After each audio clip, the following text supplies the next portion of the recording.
ধরিত্রী বাঁচাতে বিশ্বব্যাপী জীবাশ্ম জ্বালানি ব্যবহার কমানোর দাবি জানিয়েছে তরুণ জলবায়ু যোদ্ধারা। বলছেন, প্যারিস চুক্তি অনুযায়ী তাপমাত্রা বৃদ্ধি নিয়ন্ত্রণের নিয়ম মানছে না খোদ উন্নত দেশগুলো। তাই বৈশ্বিক তাপমাত্রা বৃদ্ধির কারণে পৃথিবীব্যাপী বেড়েছে নানা দুর্যোগ। উন্নত দেশের খামখেয়ালিতে বাংলাদেশেও বাড়ছে প্রাকৃতিক বিপদ। বাকিরা জানাচ্ছেন মেহেদী হাসান। শুক্রবার সকালে সংসদ ভবনের সামনে আয়োজিত এই প্রতিবাদের মতো সারা বিশ্বে জলবায়ু রক্ষার দাবিতে চলছে বিক্ষোভ।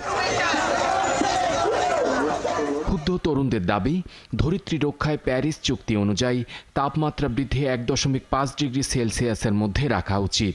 কিন্তু বাস্তবিক অর্থে এই চুক্তি কেউই মানছে না। যুক্তরাষ্ট্র, চীন, ভারতের মতো উন্নত দেশগুলো সবচেয়ে বেশি কার্বন নিঃসরণের জন্য দায়ী। বিশ্বমরলদের হাত থেকে পৃথিবীকে বাঁচাতে হলে বাংলাদেশের বিভিন্ন সংগঠন গ্লোবাল ক্লাইমেট স্ট্রাইক পালন করছে। 31টি সংগঠনের সদস্যরা জলবায়ুর জন্য ন্যায় বিচারের নিশ্চিত করতে শোভাযাত্রা ও প্রতিবাদ সমাবেশের আয়োজন করে। জলবায়ু কর্মীরা বলেন, জীবাশ্ম জ্বালানি ব্যবহারে বিশ্বব্যাপী প্রতিদিন একটু একটু করে বাড়ছে তাপমাত্রা। ক্ষতির মুখে পড়েছে উন্নয়নশীল দেশগুলো, কিন্তু সেই ক্ষতি মোকাবেলায় উন্নত দেশগুলো অর্থ ছাড় করছে না।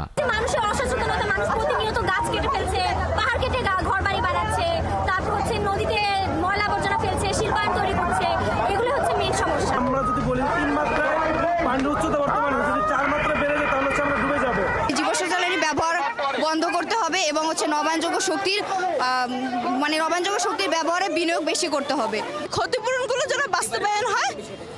এবারে প্রতিপাদ্য বিষয় হচ্ছে ডোন্ট সেল আওয়ার ফিউচার। তারা আরো বলেন, এই পরিস্থিতি থেকে বাঁচতে হলে নবায়নযোগ্য জ্বালানির দিকে ঝুঁকতে হবে। জলবায়ু পরিবর্তনের জন্য অন্যতম একটা ঝুঁকিপূর্ণ দেশ, ক্লাইমেট ভালনারেবল ইন্ডেক্সে আমরা সব 10টা ভালনারেবল কান্ট্রির মধ্যে একটা টাইমে উপকূলে সমস্যা হতো, এখন সারা বাংলাদেশ ব্যাপী জলবায়ু পরিবর্তনের যে ভয়াবহ প্রভাব এটা দেখা যাচ্ছে।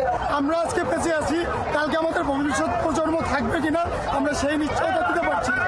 এদিকে জাতীয় প্রেস ক্লাবের সামনেও জলবায়ুর জন্য ন্যায় বিচার নিয়ে প্রতিবাদ ও মানববন্ধন করেছে তরুণদের আরও কয়েকটি সংগঠন। মেহেদী হাসান, 71, ঢাকা।